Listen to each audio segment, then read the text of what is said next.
Hey guys, it's Charlene. If you were with me last week, you know that I put together a card using the new hot foil plates, the butterfly hot foil plates from Whimsy Stamps. So there are coordinating stamps and dies for those hot foil plates. Those were previously released. So today I wanted to show you a card using the stamps and dies and how awesome it's going to look. So you can see here I have stamped out the butterflies. I just love them. And I'm coming in with some distress oxides. I'm using salvage patina and peacock feathers as well as prize ribbon. And I'm just blending them together. This is a really super easy technique. You don't have to be very exact when you're doing this. You can see I'm going outside of the lines because I am going to die cut all of these. So you're just going to see that edge and it's not going to be a big deal at all. So once I have done my distress oxides on there, I let it dry and then I come in with an anti-static powder tool and some embossing ink, and I'm going to heat emboss these in black. Now to do this, you should leave your stamps in your stamping platform so that it's really easy. You can stamp once with ink, do the ink blending so you know where you need to do it, and then you can come back in and just stick your paper right back in your MISTI and ink up those stamps with the embossing ink. Super easy. I love doing it this way. And now I'm coming in with some super fine detail embossing powder in black. And I'm just going to coat all of those butterflies, and then I'm going to come in with the heat gun and heat emboss these. I love this look because it gives you the ink blending, but it also gives you the raised texture and shine of the added embossing powder. I think it looks really pretty for cards. Now you're going to see when I get done here, I overheated my embossing powder. And you will hear sometimes people say, well, you don't want to burn your embossing powder. They don't literally mean like it burns, like turns black and on fire or something like that. What they really mean is that it's overheated so that it soaks into the paper and kind of evaporates. Then you don't have that raised beautiful shine. Now, I am guilty of this. I have done this on occasion because sometimes I'm just worried I haven't melted it enough and I keep my heat gun on there too long.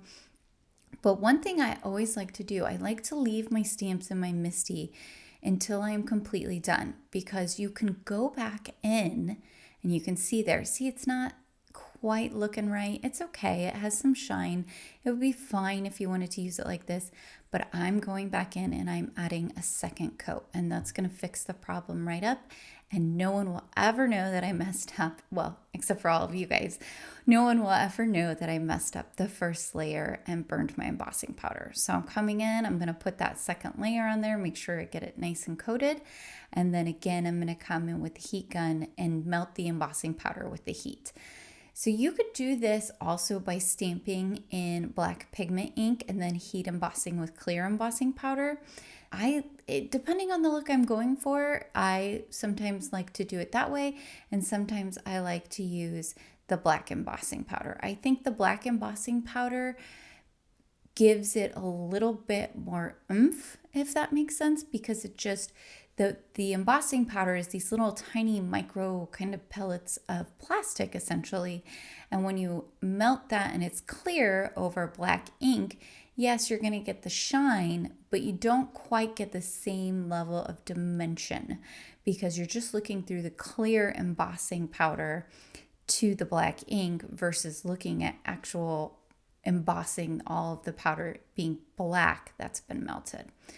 So depending on what I'm going for, either way works really well. So now I'm using the coordinating dies, cutting out all those beautiful butterflies. I don't end up using the purple one, but I have it now and I can save it for another card.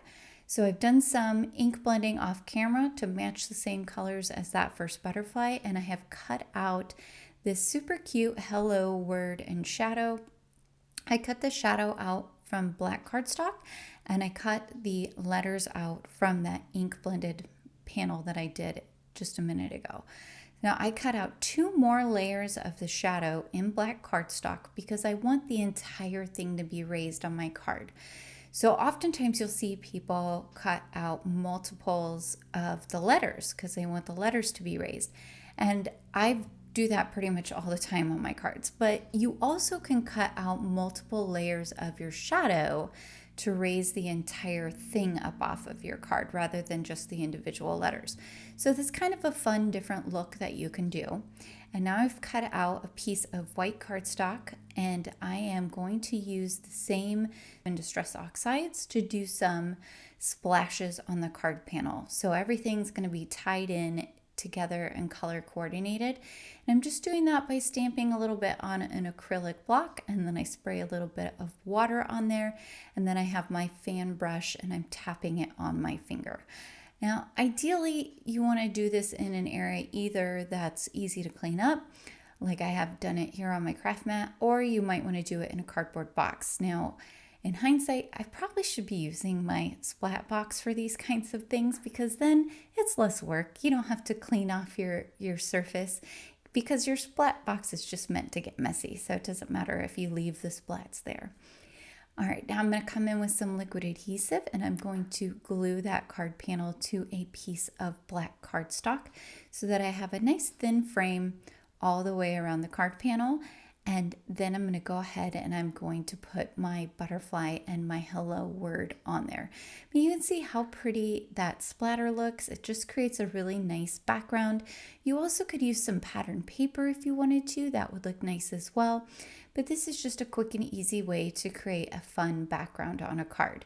Now you can see I cut my black cardstock so that it was about 1/16 of an inch from the edge of the white card base. And this is a mini slimline card.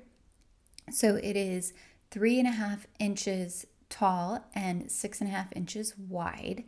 And so I cut down, like I said, that black matting so that it would be have an edge of about 1/16 of an inch all the way around. And the same thing for the splashed card panel. I also wanted that same size border all the way around. So you can see I adhered my butterfly to the back of the shadow, and then I'm going to glue the entire thing down to my card.